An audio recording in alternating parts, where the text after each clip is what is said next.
In the quiet, sprawling landscape of eastern North Carolina, where pine forests met distant, whispering coastlines, a young Marine, Kyle O'Connor, vanished from Camp Lejeune. The official pronouncements were swift, almost too swift.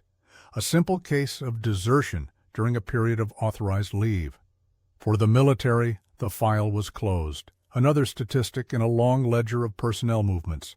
But for his family, especially his younger sister Maggie, the file remained agonizingly open, a gaping wound in their lives that time, despite its relentless march, had failed to heal. 8 years later, the forgotten would be violently disinterred.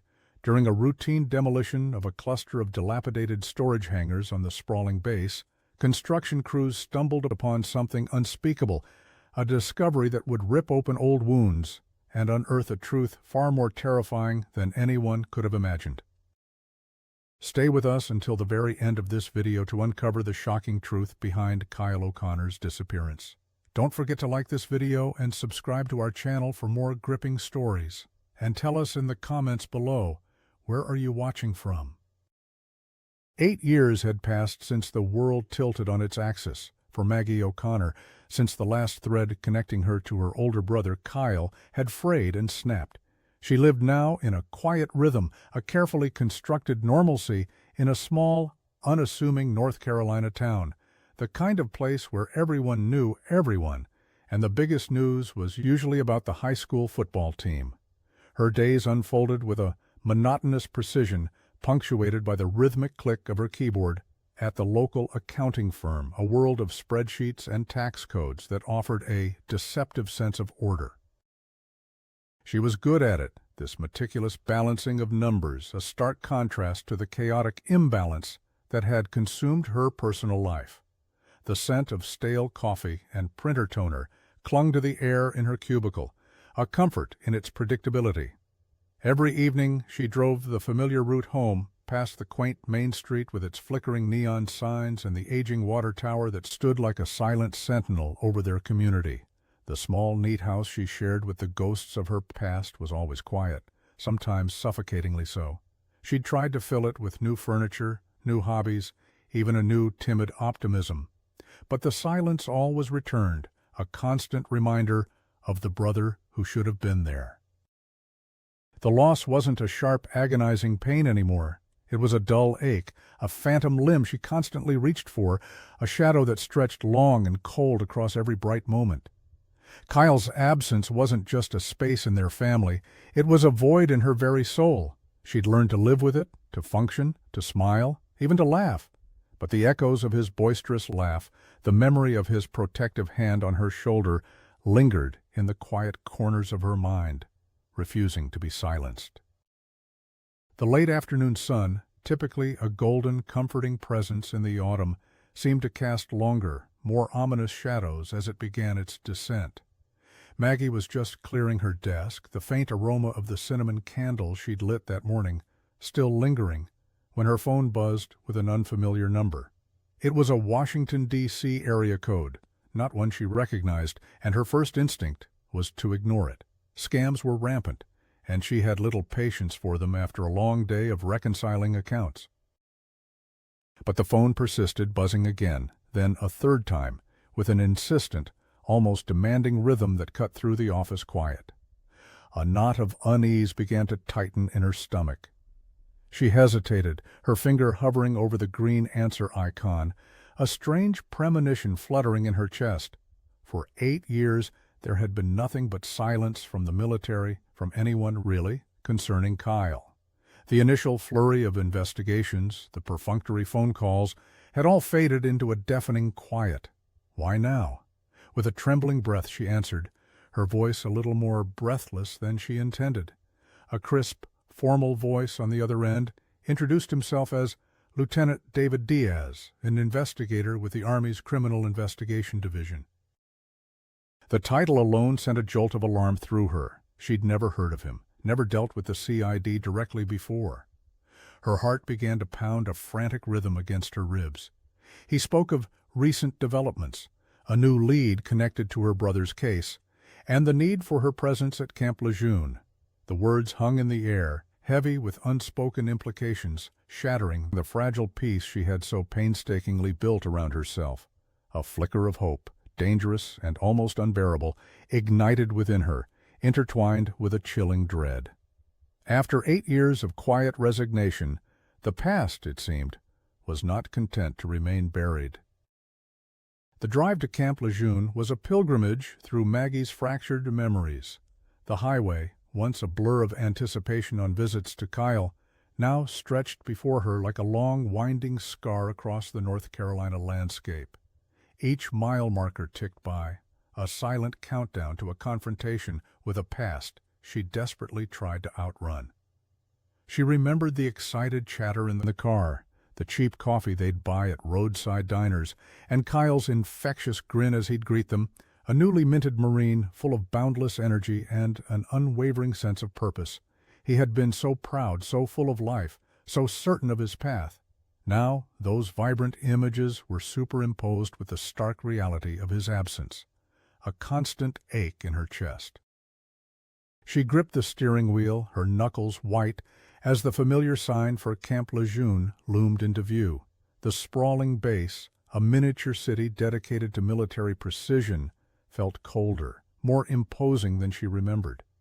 The guard at the gate, young and stoic, checked her ID with an almost detached efficiency, his eyes skimming over her face as if searching for something beyond the mundane. He waved her through, and the sheer scale of the base began to reveal itself. Rows of identical barracks, training grounds stretching into the distance, and the distant rhythmic thud of artillery practice, a grim reminder of the base's true purpose. The air, thick with the scent of pine and something metallic, carried a tangible weight of history and unspoken stories. She followed Lieutenant Diaz's precise directions, her mind a whirlwind of anxiety and a fragile, almost fearful hope. The buildings grew older, more weathered, as she ventured deeper into the less trafficked areas of the base. Rust-streaked corrugated metal, faded paint, and overgrown weeds spoke of neglect, a stark contrast to the manicured lawns and bustling activity of the main thoroughfares. Finally, she pulled up to a cluster of dilapidated structures, their windows boarded up, their roofs sagging under the weight of years.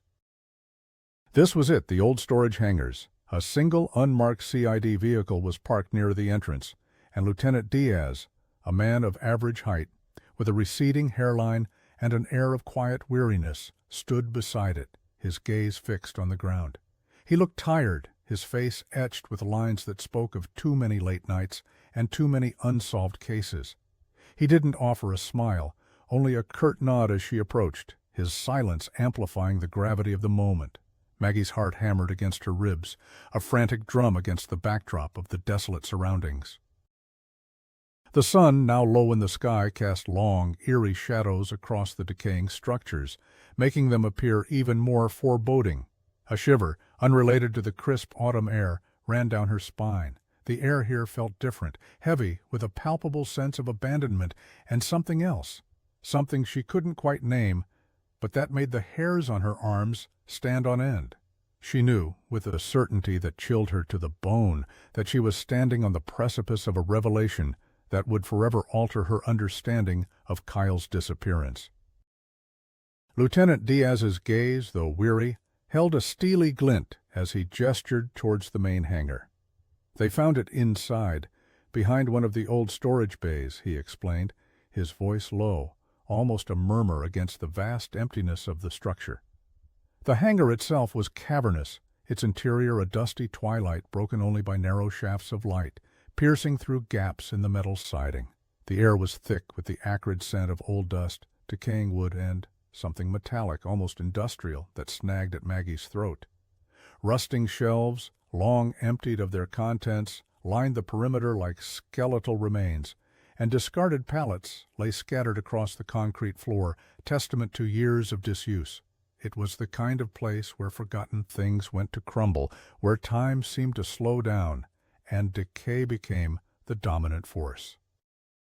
Diaz led her deeper into the structure, their footsteps echoing hollowly in the vast space. The light grew dimmer, and Maggie felt a prickle of unease crawl up her spine. They approached a section where a jagged, uneven hole had been cut into a seemingly solid metal wall, revealing a dark recess behind it. The edges of the cut gleamed ominously, a stark contrast to the grimy surfaces around them. This was where the demolition crew had made their horrifying discovery.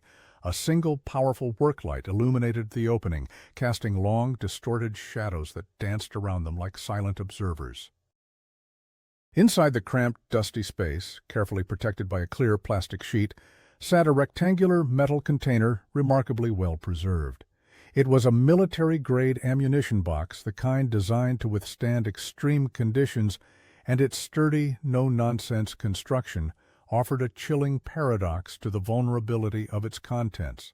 Diaz knelt, carefully peeling back the plastic to reveal what lay within. Maggie's breath hitched in her throat. There, nestled amongst layers of ancient, decaying packing material, were Kyle's belongings. First, a laptop, its once sleek casing now dented and scratched, a thin film of grime covering its surface. It looked old, a relic from a different era, and a wave of nausea washed over Maggie as she recognized the distinctive stickers Kyle had plastered on its lid. A grinning skull, the emblem of his favorite band, a faded university decal. But it was the other items that truly seized her attention. Beside the laptop lay a thick leather-bound journal, its pages slightly swollen from years of confinement, its corners dog-eared and worn. It was unmistakably Kyle's, the one he had carried everywhere, filling it with his sprawling handwriting.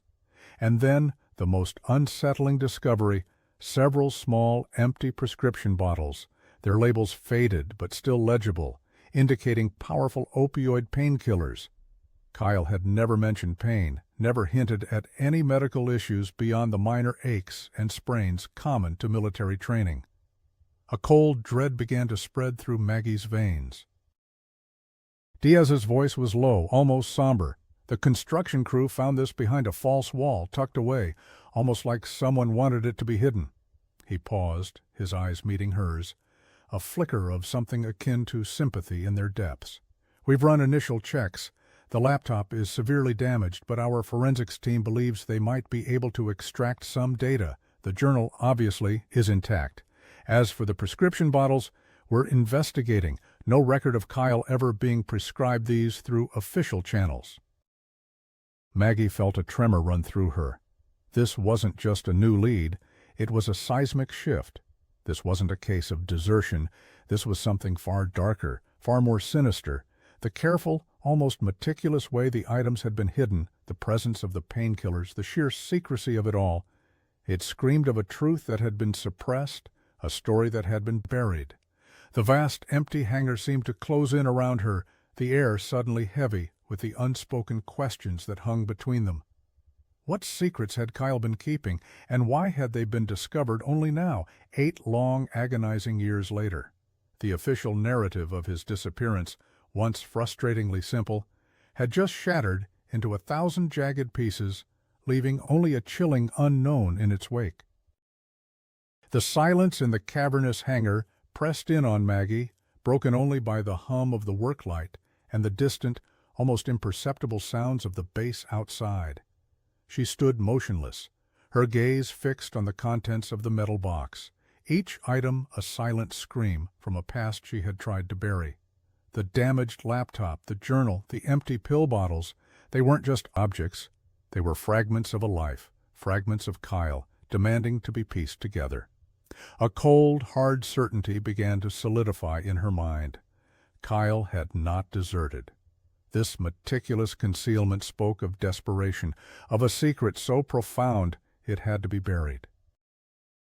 Lieutenant Diaz, observing her quiet absorption, cleared his throat. "We've notified the higher-ups," he said, his voice carefully neutral. "The official stance has, of course, been desertion for 8 years. This changes things. We're reopening the case, officially." His words, while professional, lacked any real reassurance. Maggie sensed a tension in him, a weariness that went beyond just long hours. It was the weariness of someone who had seen too much, or perhaps too little, of the truth. "No record of these prescriptions?" Maggie finally managed to ask, her voice hoarse. She pointed at the empty bottles, their plastic surfaces dulled with age. He never took anything like this.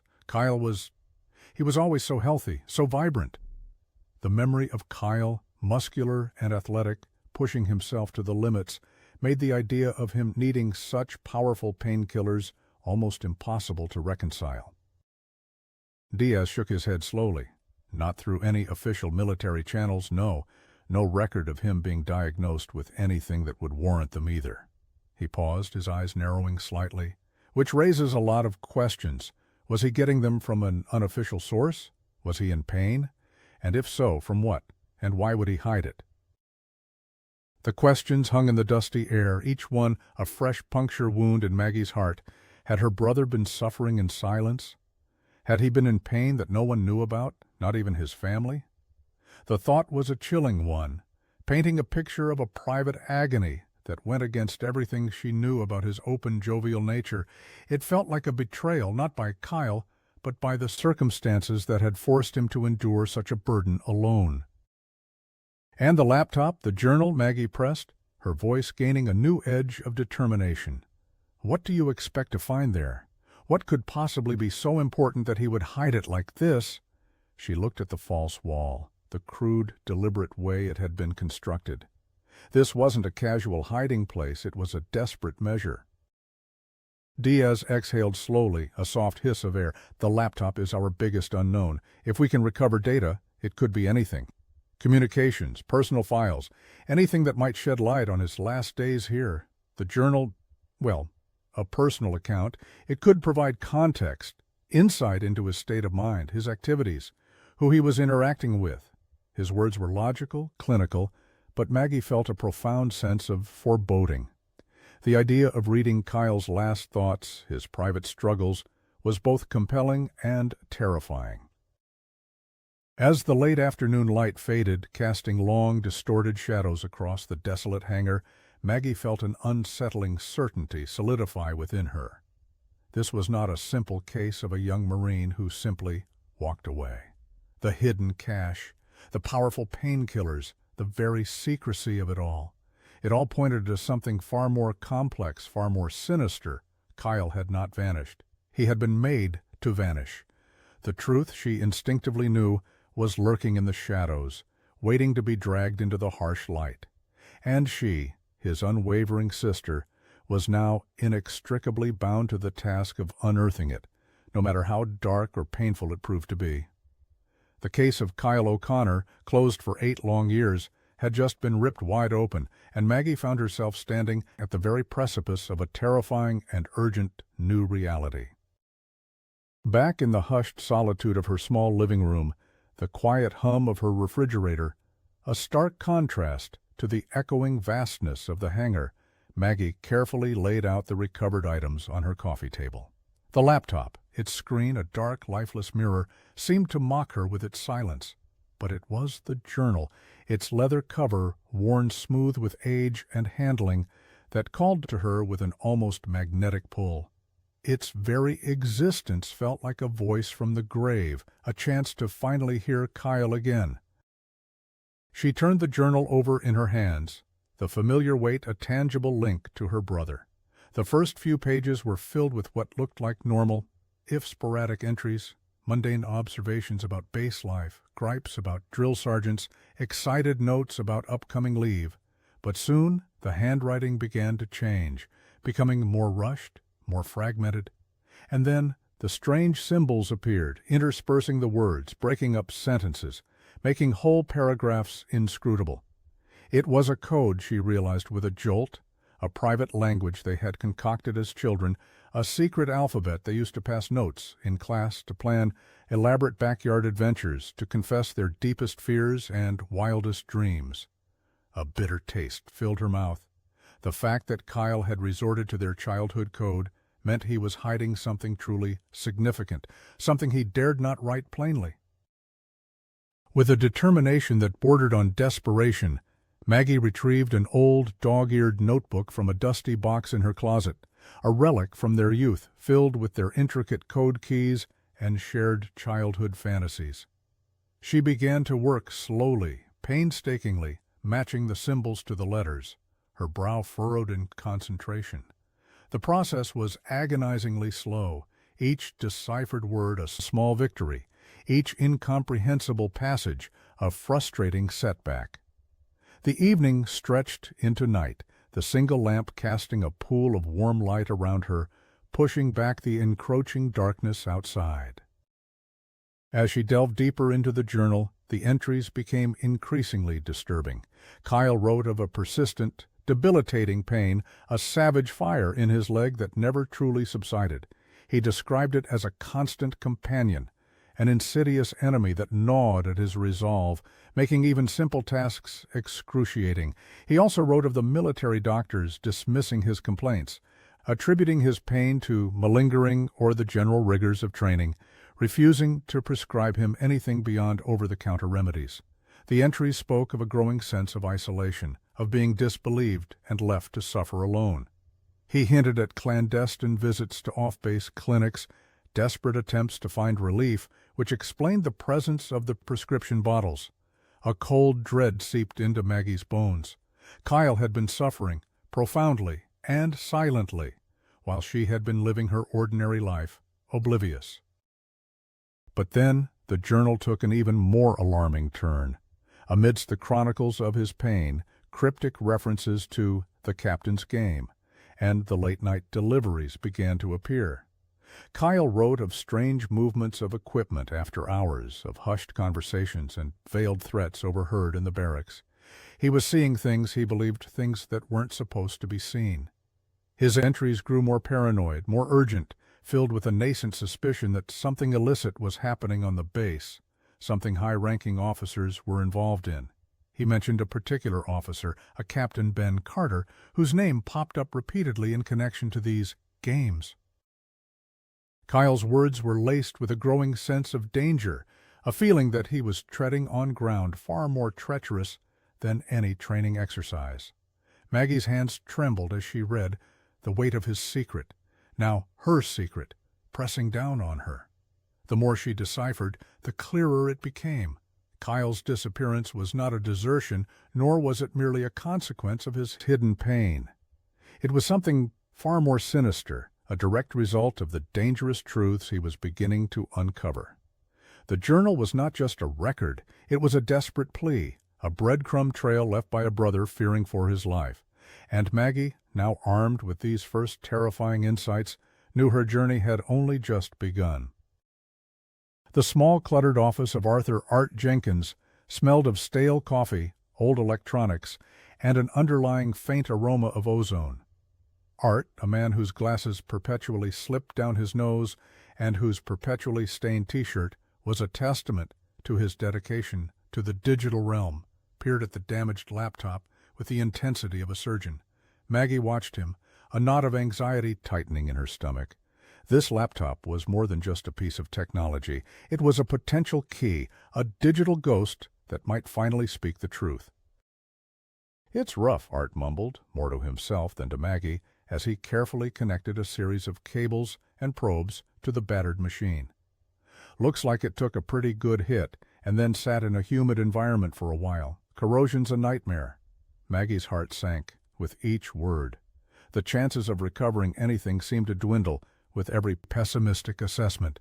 But Art was known for his tenacity, a digital archaeologist who thrived on seemingly impossible recoveries. Hours bled into a long, agonizing day. Maggie paced Art's tiny waiting area, the silence punctuated only by the whirring of cooling fans and the occasional frustrated grunt from the inner sanctum. She tried to read a magazine, but the words blurred, her mind constantly drifting back to Kyle, to the pain he'd endured, the secrets he'd kept. She imagined him alone in that hidden space, hunched over this very laptop, desperate to record what he knew, to leave a trail. Finally, just as the last rays of sunlight began to stretch thin across the horizon, Art emerged, a triumphant, albeit weary grin on his face. His glasses were even further down his nose, and his hair was more disheveled than usual, but his eyes gleamed with success. "Got something," he announced, his voice raspy. "Not everything, mind you, but enough. Looks like he had a hidden partition, encrypted. Smart kid." Maggie rushed forward, her hands clasped tightly. "What is it?" Art led her back into his cluttered workspace, a digital sanctuary filled with monitors and blinking lights. On one screen, a series of folders and files, previously invisible, were now displayed. "Looks like mostly medical records at first," Art explained, scrolling through the files. Detailed reports, X-rays, MRI scans, all from off-base clinics. He was getting treatment for a serious knee injury, something far beyond a sprain. Looks like a torn meniscus and some ligament damage, really severe. Maggie stared at the images on the screen, a fresh wave of grief washing over her. The clear, clinical images of her brother's injured knee were a stark testament to the pain he had hidden. It was worse than she could have imagined, explaining the need for the powerful painkillers mentioned in his journal. He hadn't been imagining it. He had been truly, severely injured, and the military had, for some reason, chosen to ignore or downplay it. But then Art clicked on another folder, and Maggie's breath caught in her throat. This folder was labeled with another of their childhood code words, whispers. Inside were a series of video files, raw, shaky, clearly recorded on a small, discrete device. "These are interesting," Art said, his voice tinged with a new note of caution. Looks like he was recording things, covertly. Maggie's eyes were glued to the screen as the first video played. It was grainy, dark, filmed from a low angle, as if from a pocket or backpack. The images flickered, the dim interior of a military warehouse, crates being moved in the dead of night, hushed figures interacting, shadowy exchanges, no clear faces, no distinct conversations, but the context was undeniable. This wasn't standard military procedure. This was clandestine. And then a figure, partially obscured but recognizable by his build and a distinctive gait, appeared on screen. It was Captain Ben Carter, the officer Kyle had mentioned in his journal.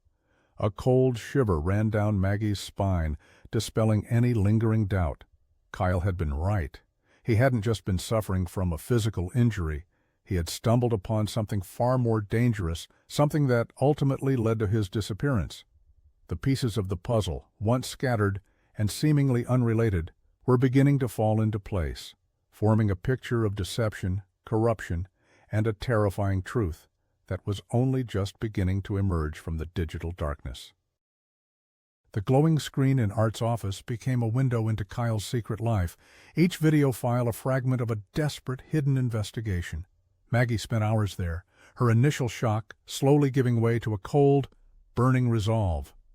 Art, sensing the gravity of the situation, offered his expertise freely, working tirelessly to enhance the grainy footage, isolate voices, and trace connections.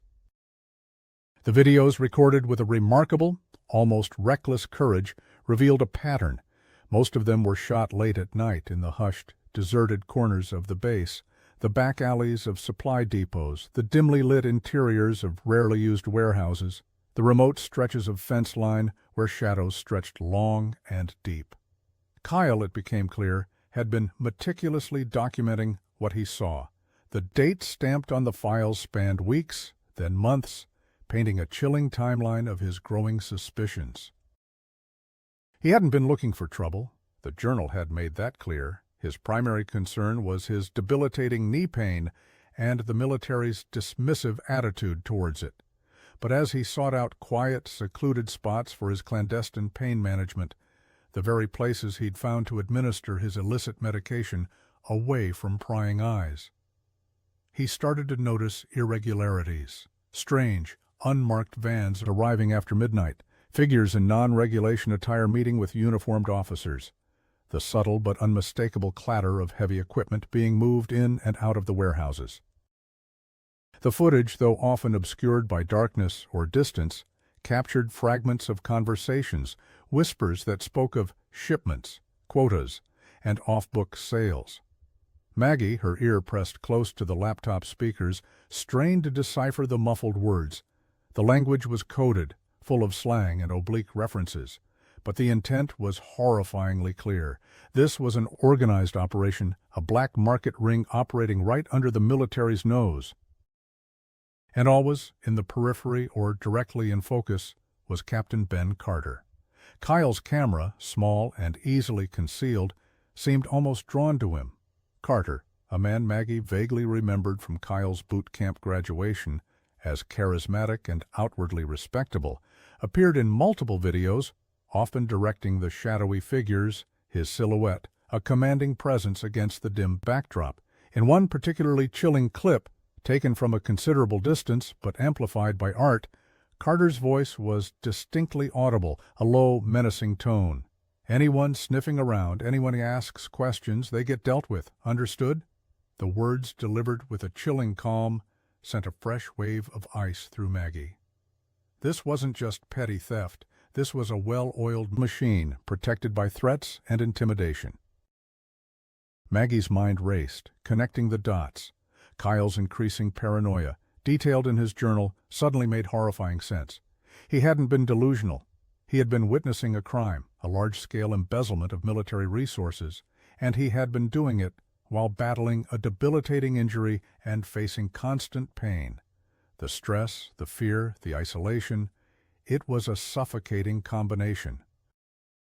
She found herself replaying fragments of the videos, scrutinizing Carter's face, his gestures.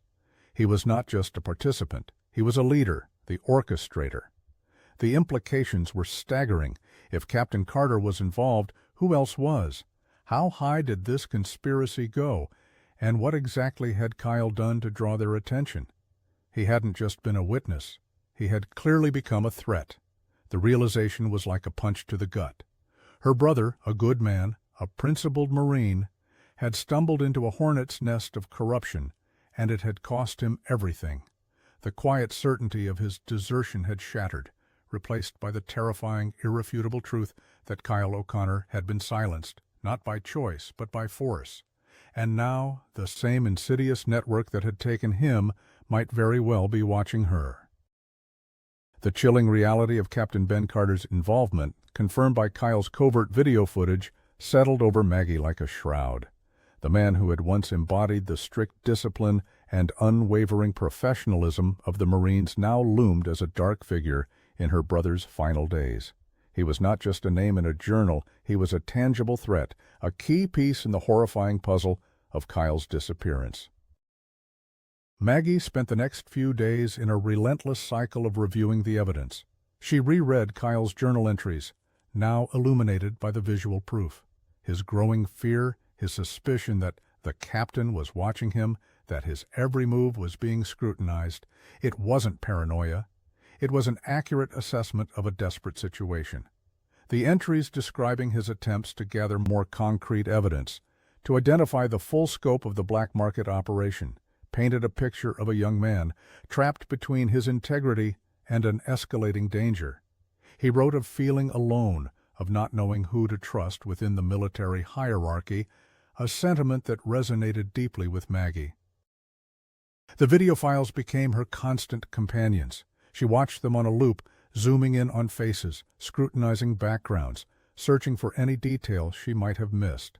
Art, still engrossed in the technical aspects, managed to clean up some of the audio, revealing fragments of conversations that further incriminated Carter and his associates. They spoke of routes for illicit goods, of payoffs and hidden accounts, of avoiding unwanted attention. The casual ruthlessness in their voices sent shivers down Maggie's spine. This was not a one-time transgression. It was a sophisticated, well-established criminal enterprise flourishing within the very institution designed to uphold national security. One evening, as she sat in Art's office, the late hour casting long shadows across the monitors, a detail in one of the most recent videos caught her eye. It was a fleeting shot, a quick pan of Kyle's hidden camera, but for a split second, a face appeared clearly. It wasn't Carter. It was a younger Marine, someone Maggie didn't recognize, standing in the background, observing the illicit exchange with a subtle, almost imperceptible flicker of unease in his eyes. He wasn't participating, he was merely present, a silent witness. The face haunted her. Could he have seen what Kyle saw? Could he have known something? Maggie meticulously pulled up a database of Marines stationed at Camp Lejeune during Kyle's time there, cross-referencing it with the dates of the video. It was a laborious process, but her determination was unwavering. Finally, after hours of searching, she found a match. Private First Class Daniel "Danny" Miller. His records indicated he had been transferred to a different base shortly after Kyle's disappearance, a move that seemed almost too convenient. A new avenue of investigation opened before her, simultaneously thrilling and terrifying. If Danny Miller was still alive, he might hold another piece of the puzzle. But reaching out to him also carried immense risk. If he had been involved, even peripherally, or if he knew about the operation, contacting him could alert Carter's network. Maggie felt a cold dread creep into her bones. Kyle had died because he uncovered the truth. Was she now putting herself in the same perilous position? The air in the room grew heavy with unspoken danger, a tangible presence that made her heart pound. She was no longer just an aggrieved sister seeking answers. She was actively stepping into the dangerous world that had swallowed her brother whole. The closer she got to the truth, the more she felt the chilling breath of the same dark forces that had silenced Kyle. The name Daniel Miller buzzed in Maggie's mind like an angry hornet, a potential key to unlocking the dark secrets that had consumed her brother. But with that name came a chilling realization. She was no longer just an observer. She was now actively digging, unearthing truths that powerful and dangerous people had gone to great lengths to bury. The stakes had been raised, and the comfortable distance of simply grieving a lost brother had vanished. She was now in the game, whether she liked it or not. The first subtle signs of this new reality began to appear almost immediately after her discovery of Miller's identity. She started noticing small things, barely perceptible at first, that prickled at her subconscious. The same dark sedan parked a few blocks from her house day after day, its tinted windows offering no glimpse of its occupant. A sudden, inexplicable surge of static on her phone line during a call with Art. The unsettling feeling of being watched, a prickling sensation on the back of her neck that she couldn't shake, even in the safety of her own home. One Tuesday evening, after a particularly grueling day at the accounting firm, Maggie returned to find her front door slightly ajar. Not wide open, but just enough to signal that it hadn't been properly latched. Her heart leaped into her throat. She lived alone, always meticulous about locking up. A cold dread seeped into her bones. She slowly pushed the door open, her hand instinctively reaching for the heavy iron poker by the fireplace. The house was silent, too silent. Nothing appeared to be missing, no drawers rifled through, no obvious signs of forced entry. But the air felt disturbed, as if an unseen presence had passed through, leaving behind a residue of violation. Someone had been there. They hadn't stolen anything. They had been looking for something, or perhaps they had simply been sending a message. The incident solidified her fear. These weren't random occurrences. This was a deliberate escalation, a direct response to her relentless pursuit of the truth. Captain Carter's "anyone sniffing around" threat from Kyle's video played in her mind, a chilling prophecy now coming to pass. She thought of Kyle, alone and in pain, battling these same unseen forces. The thought ignited a fierce protective fire within her. Eclipsing her fear, she would not back down. The following day, as Maggie left Art's office after another session of scrutinizing video footage, she noticed a black SUV tailing her from a discreet distance. Her stomach churned. This was no longer a vague suspicion. It was an undeniable reality. They knew she was digging, and they were making their presence known. The sense of isolation grew, a cold grip around her heart. She couldn't go to the local police. This was a military matter, deeply entrenched within a system that had initially dismissed Kyle's disappearance. Lieutenant Diaz was her only real ally, but even he felt distant, a figure within the very system she was beginning to distrust. That night, lying in bed, sleep eluding her, Maggie felt the weight of Kyle's legacy pressed down on her. He had died fighting for what was right, trying to expose corruption. Now she was carrying that torch. and the heat of it was becoming unbearable. The subtle threats, the unsettling surveillance, the chilling realization that she was walking directly into the path of those who had silenced her brother. It all coalesced into a terrifying understanding. She was no longer just a sister seeking answers. She was now a direct threat to a powerful, ruthless network, and they were making it clear they would stop at nothing to protect their secrets. The game had shifted, and Maggie found herself caught in a dangerous current, being pulled deeper into a perilous tide of deceit and retribution. The only way out, she knew, was to reach the very source of the darkness, to expose the truth, no matter the personal cost. The creeping dread that had shadowed Maggie for days now sharpened into a cold, determined resolve. The veiled threats, the ominous surveillance, they were no longer simply unsettling. They were a clear declaration of war. They knew she was close and they would stop at nothing. But Maggie, hardened by 8 years of unanswered questions and fueled by the raw injustice done to her brother, would not yield. She would use their own tactics against them. Her plan began to solidify, meticulously crafted over sleepless nights, each detail weighed and reweighed. The key, she realized, lay in Kyle's recovered evidence and the very place where it had been found, the old abandoned hangar. It was their common ground, the scene of both Kyle's final desperate act and her own terrifying discovery. It was where the trap would be laid. She reached out to Lieutenant Diaz, carefully omitting the more volatile details of her personal surveillance. Instead, she focused on the new evidence from Kyle's laptop and journal, emphasizing the irrefutable proof of Captain Carter's involvement and the black market operation. Diaz listened intently, his face grave, the weariness in his eyes deepening as the enormity of the corruption became apparent. He confirmed that Captain Carter was currently stationed at a training facility hundreds of miles away, making a direct, immediate arrest difficult without irrefutable proof that would stand up in a military court. They needed to force his hand to draw him out. Maggie proposed her audacious plan. They would leak information carefully, subtly, that a more complete set of Kyle's lost evidence, something so damning it would expose the entire operation, was still hidden, and that she was about to turn it over to a higher authority. The lost evidence, of course, was a fabrication, a phantom bait designed to lure the perpetrators into the open. The real evidence was already secure, duplicated, and shared with Diaz. The bait would be dangled through carefully chosen channels, whispered rumors in the right places, hints dropped to peripheral contacts who might inadvertently or purposefully carry the message back to Carter's network. The goal was to create a sense of urgency, of impending exposure, forcing Carter to return to Camp Lejeune to either retrieve the supposed missing evidence or silence Maggie.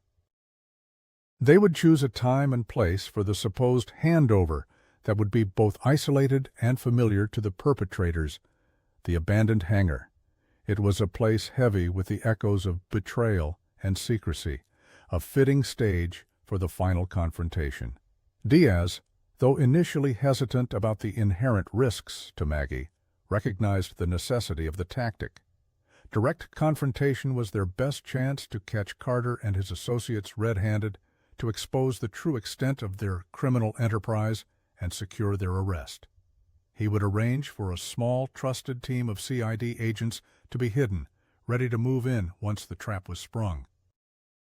Maggie spent the following days in a heightened state of alert, every shadow a potential threat, every unfamiliar car a harbinger of danger.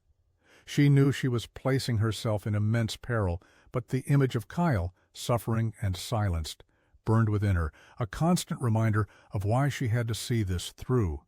The plan was audacious, dangerous, and fraught with uncertainty, but for the first time in 8 long years, Maggie felt a glimmer of power, a sense that she was finally fighting back, not just for Kyle's memory, but for justice itself.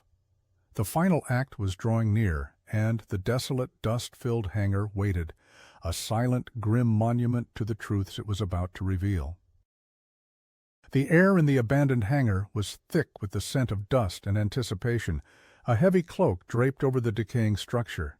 Maggie, her heart a drum against her ribs, stood near the gaping hole in the false wall where Kyle's hidden cache had been found. Lieutenant Diaz and his small hand-picked team of CID agents were invisible, melted into the shadows of the surrounding derelict buildings, their presence a silent, reassuring weight. Maggie felt a strange mix of terror and exhilarating clarity. This was it, the culmination of 8 years of agonizing uncertainty, of whispered doubts and desperate hopes. The plan was simple yet fraught with peril. Maggie, as the perceived holder of the missing damning evidence, was the bait. She carried a carefully prepared innocuous envelope designed to look weighty and official, containing only blank paper. The real evidence, the journal, the recovered laptop data, the enhanced videos, was safely in Diaz's possession, duplicated and secured. The rumor they had planted, a desperate whisper of a final, irrefutable set of documents Kyle had allegedly hidden, was meant to draw Captain Carter out, to force him to act. The first vehicle that approached was an unmarked black SUV, its engine a low rumble that cut through the evening quiet.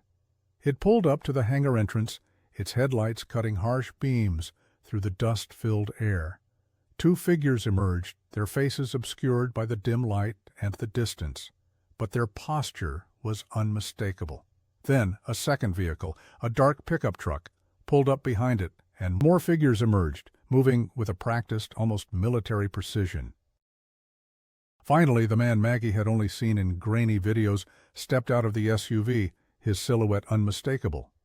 Captain Ben Carter. He was even more imposing in person than in the footage, his presence radiating an aura of coiled tension. He wasn't in uniform, but in dark civilian clothes, a detail that screamed of clandestine intent. Behind him, Maggie recognized the face of Private First Class Daniel Miller from Kyle's video, looking gaunt and uneasy, almost unwillingly caught in Carter's shadow. The sight of Miller confirmed her suspicions about his coerced involvement, adding a new layer of tragedy to the unfolding drama. Carter approached the hangar entrance slowly, his eyes scanning the cavernous interior, his senses alert. He moved with a predator's caution, his gaze piercing the gloom. Maggie remained perfectly still, her face carefully neutral, her hands clasped in front of her. The tension was a palpable force, thick and suffocating. "Ms. O'Connor," Carter's voice cut through the silence, surprisingly calm, almost amiable, but with an underlying edge of steel.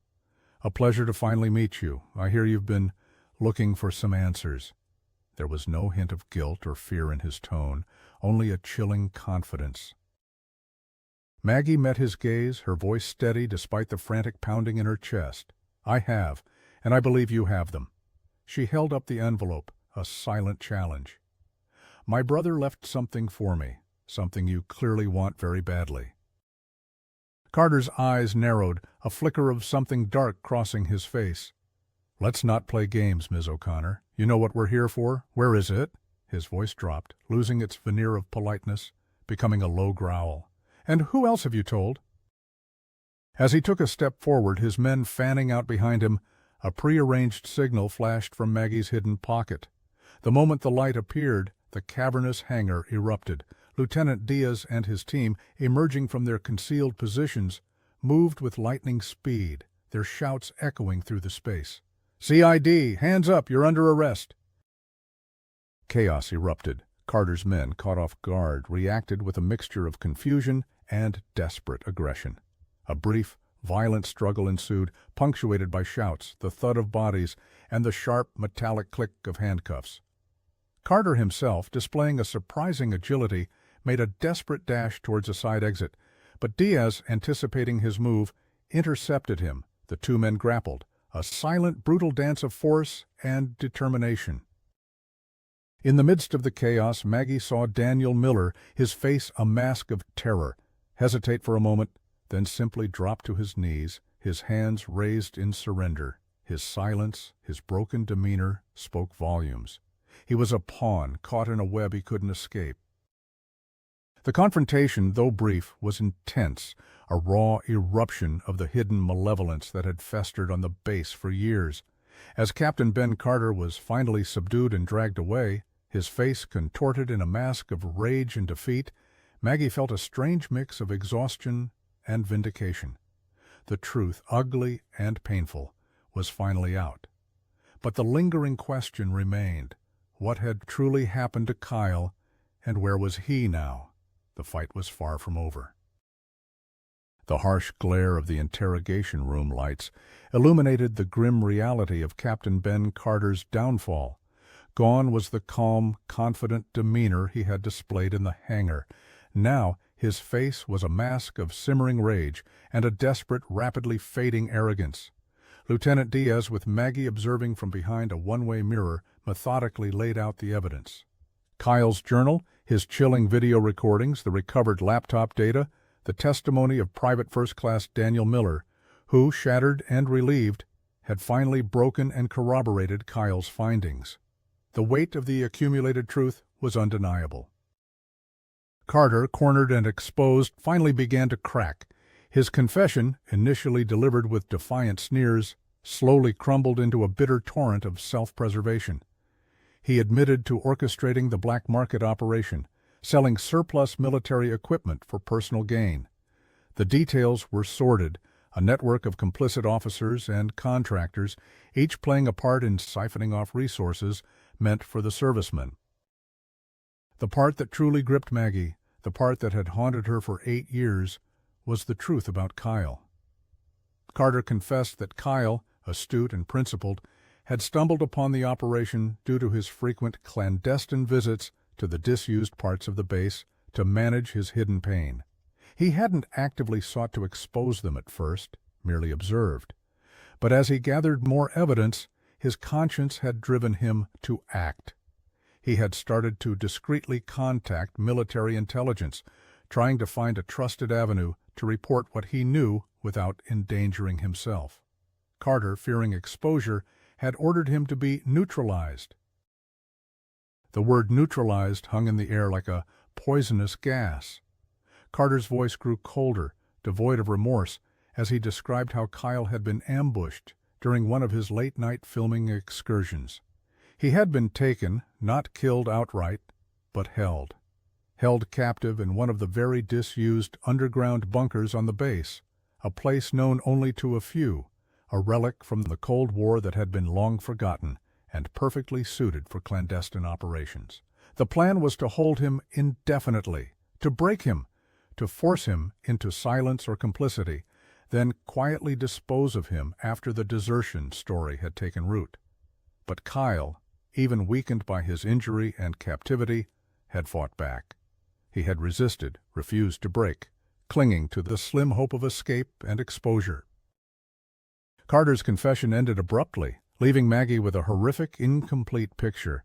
He didn't know what ultimately happened to Kyle. He claimed his subordinates were responsible for managing Kyle after his capture, implying he was merely a cog in a larger, more ruthless machine. The final fate of her brother remained shrouded in a chilling uncertainty. Was he still alive, languishing in some hidden cell? Or had he met a more permanent silent end? The answer, though tantalizingly close, remained just out of reach, a cruel twist in their long search. News of Captain Carter's arrest and the unfolding scandal sent shockwaves through the military community. A full-scale investigation was launched, promising to unearth every layer of the corruption he had masterminded. Public outrage swelled, demanding accountability from an institution built on trust and honor. For Maggie, the legal proceedings would be a long and painful road, filled with testimonies and uncomfortable truths. But the biggest revelation, the one that truly mattered, was the complete exoneration of Kyle. His name, tarnished by years of official neglect, was finally cleared. He was no longer a deserter, he was a hero, a whistleblower who had paid the ultimate price for his integrity. The official apology from the Marine Corps, though years late, was a hollow comfort. It could not bring Kyle back, nor could it erase the years of torment her family had endured. But it was a start, a small acknowledgment of the profound injustice that had been done. The consequences for Carter and his network would be severe, but for Maggie, the most profound consequence was the shattering of the last shred of hope that Kyle might still be alive. The bitter truth of his prolonged suffering and likely demise hung heavy in the air, a devastating silence, where she had once dared to dream of reunion. Yet, amidst the crushing grief, a fierce pride surged within her. Kyle had stood his ground, even against overwhelming odds, proving himself to be the honorable Marine she always knew him to be. His sacrifice would not be in vain. The aftermath of Captain Carter's arrest, while bringing a measure of grim satisfaction, still left a vast, aching void in Maggie's heart. The truth was out. Kyle's name was cleared, but his ultimate fate remained agonizingly unknown. The relentless search for answers had taken its toll, leaving her emotionally drained and physically exhausted. The news of the scandal dominated national headlines, igniting a fervent public debate about military accountability and transparency. Congress launched a full-scale inquiry, promising to expose every layer of corruption and hold those responsible to account. For Maggie, the legal proceedings would be a long, arduous journey filled with grim details and painful memories. But the battle was far from over. In the weeks that followed, Maggie found herself caught in a whirlwind of interviews with military investigators, reporters, and legal teams. She recounted Kyle's story, her voice steady despite the tremor in her hands, her eyes fixed on the memory of his unwavering integrity. She spoke of his hidden pain, his desperate attempts to seek help, and his accidental discovery of Carter's illicit operation. She ensured that the narrative of Kyle, the deserter, was irrevocably shattered, replaced by the truth of Kyle, the hero. The official apology from the Marine Corps, delivered by a high-ranking general with a somber face, was a televised event. It was a formal acknowledgement of their failure, a solemn promise to reform, to ensure no other family endured such prolonged suffering. Maggie received it with a quiet dignity, knowing that no apology, however sincere, could ever bring Kyle back. It was a hollow comfort, a belated validation that only underscored the immense cost of their negligence. The military, under intense public pressure, launched a comprehensive search operation on Camp Lejeune, particularly in the disused areas Carter had mentioned. Days turned into weeks, hope flickering and dying with each passing day. Maggie waited, her heart a fragile thing, refusing to fully acknowledge the inevitable, even as her mind began to accept it. Finally, after an agonizing month, the news came. In one of the forgotten underground bunkers, a grim discovery was made. The remains, positively identified through dental records and DNA, were Kyle's. He had not survived his captivity. The finality of it was a crushing blow, yet it also brought a strange, agonizing peace. The lingering question, the torturous uncertainty, had finally been answered. Kyle was gone, but he was no longer lost. The funeral was a quiet affair, attended by family, a few of Kyle's former comrades, and Lieutenant Diaz, who stood silently, a picture of solemn respect. Kyle was buried with full military honors, his coffin draped with the American flag, a stark contrast to the dishonorable label he had carried for so long. As the bugle played taps, its mournful notes echoing across the cemetery, Maggie felt a deep, profound grief, but also a fierce pride. Her brother had died a hero, bravely upholding the very principles he swore to protect. In the months that followed, Maggie slowly began to piece her life back together, forever changed by the crucible of her experience. The pain of loss remained, a dull throb that would never truly fade, but it was now interwoven with a powerful purpose.